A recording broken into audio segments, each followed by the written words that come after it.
In November, a Kansas federal court dismissed a lawsuit against Hills. Keto Natural Pet Food had attempted to sue Hills because they claimed that Hills was making false statements about grain-free diets. I'm Dr. M. Welcome to VMC. Stay tuned as I unpack the lawsuit, what the research we have at this point says about boutique, exotic, and grain-free diets, as well as what this means for your pet and what you should be considering feeding them at this time. Join me, you'll learn something today.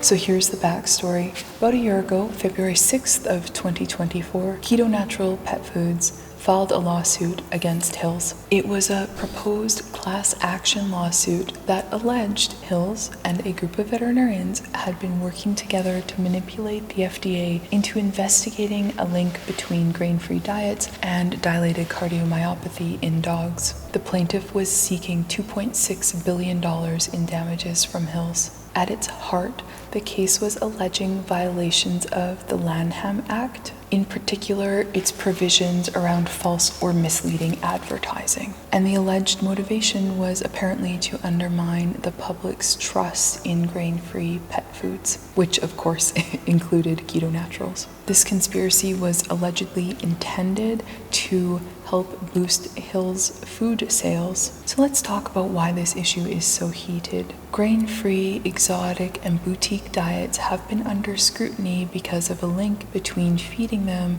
and the causation of diet-associated dilated cardiomyopathy in dogs and perhaps also in cats. Now, reports to the FDA about DCM actually go all the way back to 2013. Additionally, Hills has not been excluded from these reports. The one patient that I know about was a dog being fed a prescription diet long-term. This was the Hills UD diet. We use this diet for dogs that are prone to developing urate or cystine bladder stones or kidney stones. Now, Hills does recommend that dogs who need this diet long-term receive blood work and echocardiograms every 6 months. This is because in order to effectively treat the urate and cystine stones, this prescription diet is required to have a low amount of protein in it. It's also possible that patients who have abnormalities resulting in them producing urate and or cystine uroliths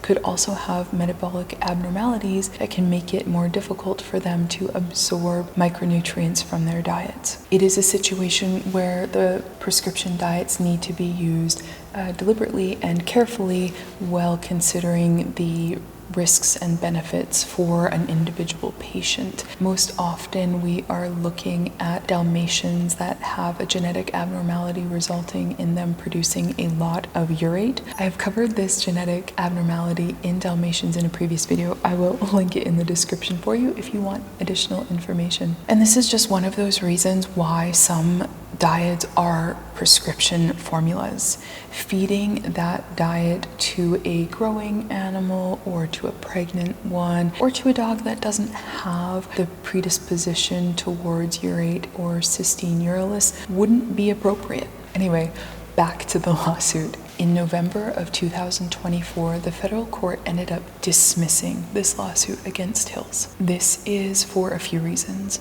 First, the comments that were being made about the potential association between specific diets and dilated cardiomyopathy were not directed at a specific product, and they were not commercial speech. Furthermore, the alleged statements concerning grain-free diets and diet-associated dilated cardiomyopathy were not false or misleading. And the court also dismissed the civil conspiracy aspect of the lawsuit. I have a video covering diet-associated DCM from about 3 years ago. I'll link it in the video description in case you missed it, as it has a bunch more information about DCM in general, and it covers the research we had at that time and the links that we currently know about and why veterinary nutritionists are making the recommendations that they currently are. There has been some additional research published since I made that video, of course, but none of those research papers have changed any of the conclusions that I draw in that video. So a little bit more about the complaints to the FDA. As I previously noted, the complaints about DCM to the FDA started way back in 2013. Since that time, enough complaints were made that the FDA opened an investigation. Then in December of 2022, the FDA investigators concluded that at that time we did not have enough research to conclude exactly what part of these diets was causing the DCM. And this is a perfectly appropriate conclusion to make because at this time we don't know the exact cause. There are a number of theories that are floating around, and currently what seems most likely is that there is a problem with micronutrient bioavailability in these boutique exotic and grain-free formulas. As I've noted in previous videos, dogs do not need ingredients, they need nutrients, and how the ingredients are processed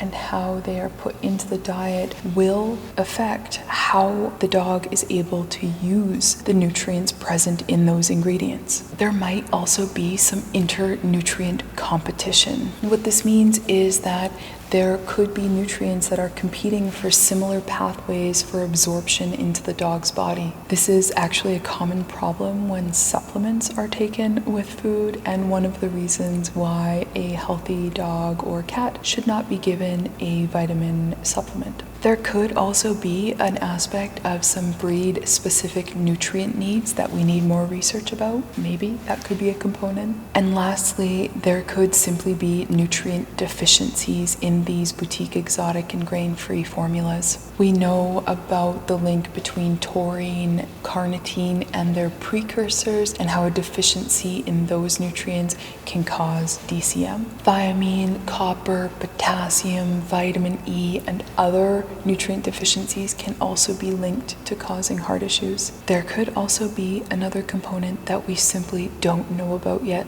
That's why the research continues to be ongoing in this subject. We also know from the FDA data that was released that there were 524 reported cases of DCM. 93% involved dog foods that had peas or lentils in them, and 90% of the dogs were eating a formula that was labeled as grain-free. These are shockingly high percentages and is definitely a much higher percentage than you would see in dogs that are not being fed a boutique exotic or grain-free formula. The additional clincher is that once dogs with diet-associated DCM are blended over to a properly formulated, research-based diet that meets WSAVA guidelines, there are some of those patients who will have their heart disease reversed. This reversal of DCM does not happen in any other situation.